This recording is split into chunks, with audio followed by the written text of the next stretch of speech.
This is the second book of Joseph Roy Wright, author, that I've had the pleasure to read. Joe has a superb sense of humor while writing about serious subjects. Matter at hand, Paranormal Homicide is all about the secret world of UFOs and extraterrestrial beings. I may have known of Joe just online, but when you read his amazing stories you'll get to know him as he dives into these subjects, with a touch of true-to-reality fictional adventures.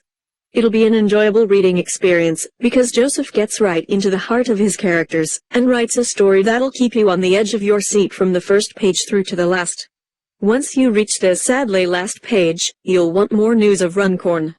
I've loved science fiction since my first reading and viewing days, with the advent of Star Trek by Gene Roddenberry on television and non-fiction books, such as Project Blue Book and the UFO series.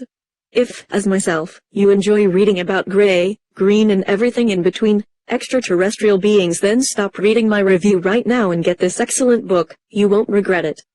I couldn't put it down. Well done and deserved 5 stars. This is by far the worst thing I have ever read. I started to highlight truly bad bits, but I was highlighting more than I was leaving. I read this knowing it would be bad. A friend's review stated it in no uncertain terms. I would urge you to see how far you can make it through.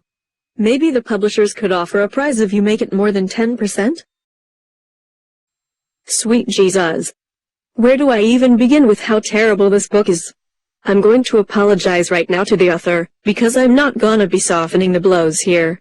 I mean, this is one of those things that might be good simply because it's so bad.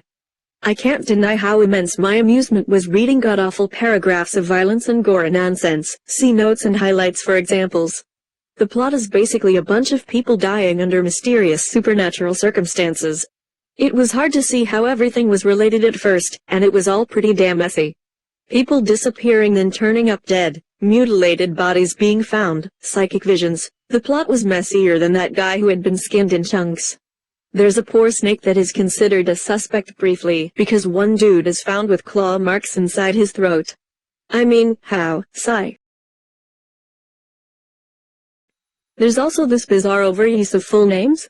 Everyone is so formal and full names are used on a regular basis. Aaron Cross is almost never referred to as Aaron, or Kyle's mother, or even she. And I still couldn't keep track of who everyone was. But, to be fair, I schemed a lot. It was necessary. Unlike half of this book's words.